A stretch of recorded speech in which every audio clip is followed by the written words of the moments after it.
again? Nagalit tayo ngayon. But maybe to make up for the time I was not here. Right? So, but I'm so blessed to, once again, brothers and sisters, to share the word with you. And as you know, yung mga nakarin ba ngayon? Today is February is the month of love, right? So, that's why I wear something.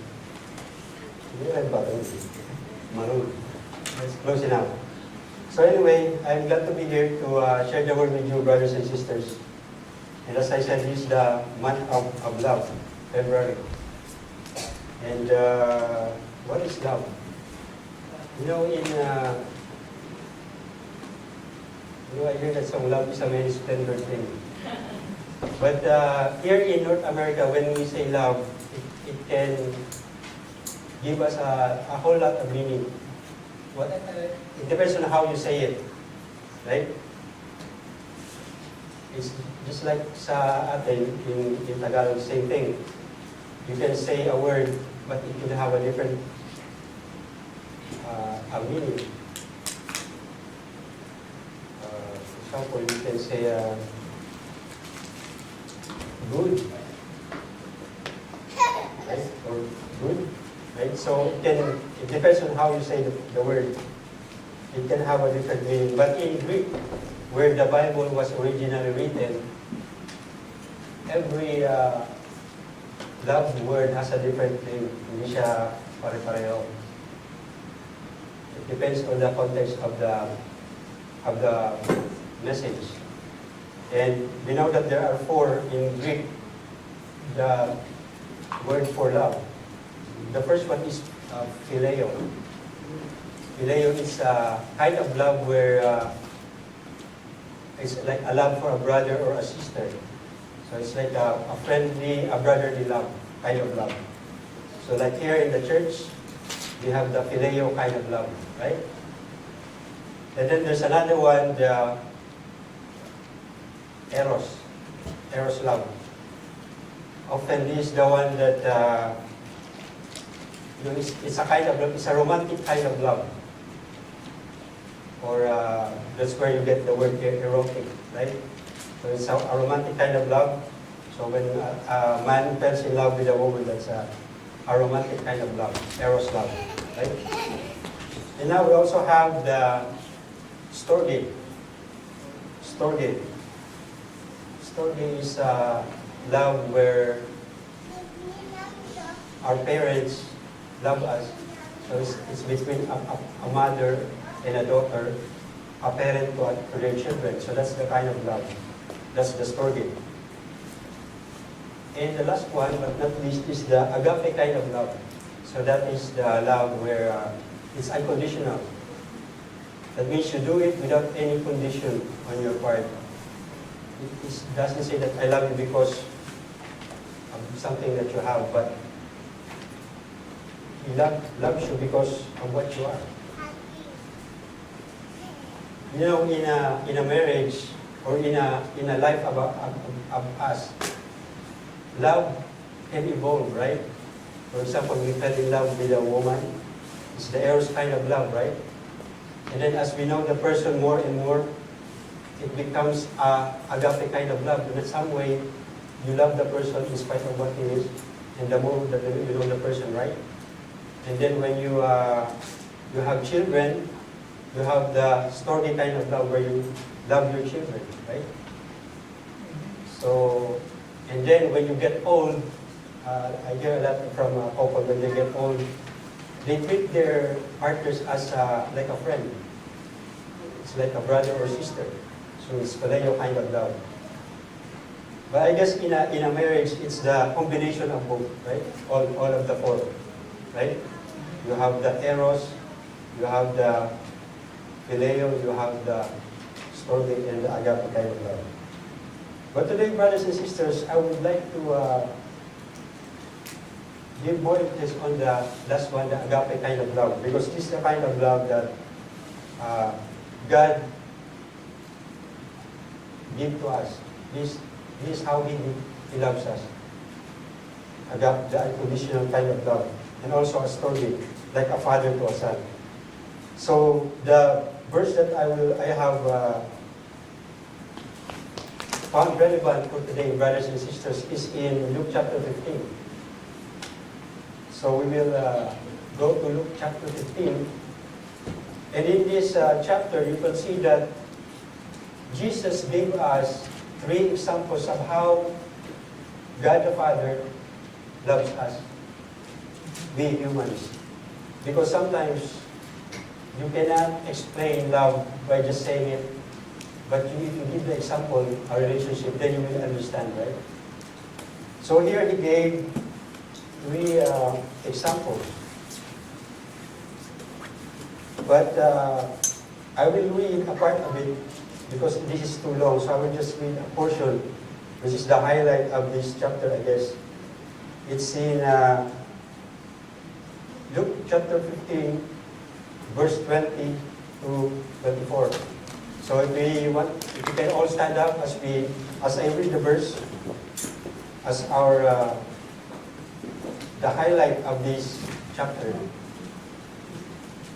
So in Luke 15, verse 20 to 24. When he came to his senses, he said, "How many of my father's hired servants have food to spare? And here I am starving to death. I will set out and go back to my father and say to him, Father, I have sinned against heaven and against you. I am no longer worthy to be your son. Make me your hired servant." Okay, verse 20.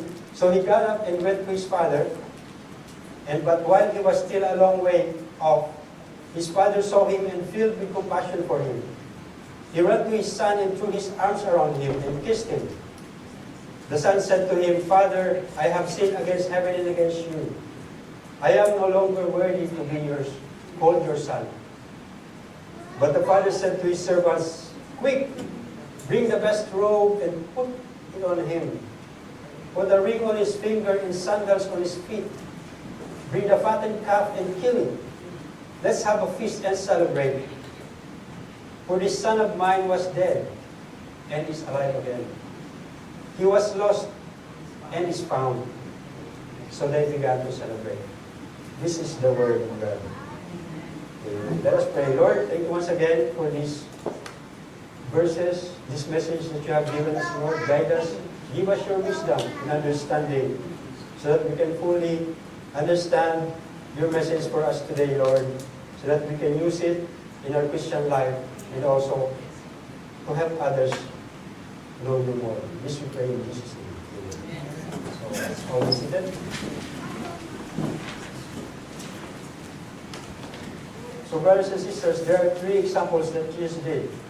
Usually what happened was when Jesus was in the ministry, he goes from place to place. We notice how Jesus not only caters to the crowd, but he caters to every person. Diba? Although napaka-busy ng Lord, He doesn't just look at the crowd, but He will go to you directly, personally. Right?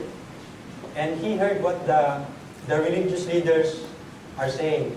These are people who are read so much about religious books, and they are so religious, and they thought that they are much closer to God because they are more righteous than the others. This is just like the publican and the tax collector, right? So in this example, brothers and sisters, we see that Jesus does not always go with the people who think they are right, but rather Jesus goes to people who are we can say that who are sick, who are spiritually sick. Because as Jesus said, I have come not just for the righteous, but to those who are lost, right? For those who are sick. So, and to some of the religious leaders, the Pharisees, it doesn't look good to them. Kasi parang nakikipaghalubilo ka sa the people who are not, who are sinful. Because in the Hebrew, in the Israelite tradition, if you are a Jew, you have to mingle with a Jew. You never mingle with an outsider. You never mingle with non-Jews because you will get defiled. Because you are considered people who are set apart, a holy people. So that was the thinking of the Jews. But you know, Jesus had a different mindset on this. And what he did was he gave them an example, a story, in order for them to understand the kind of relationship that God wants. Kasi these religious leaders, they want like to separate themselves. Na we are the righteous ones, we just, tayo lang. Those other people are not part of us. But Jesus has a different message. So the first one that he did was the parable of the lost sheep. When a sheep is lost, even though there's a lot of sheep who are there, 99, and he lost one sheep, the shepherd will, look around and look for the missing sheep, because out there in the field, it's not as as safe as inside the house, right? When you're out there in the field, there are a lot of things, bad terrain, bad weather, wild animals that can eat those sheep or kill them, right? And I remember some say that for the shepherds, they even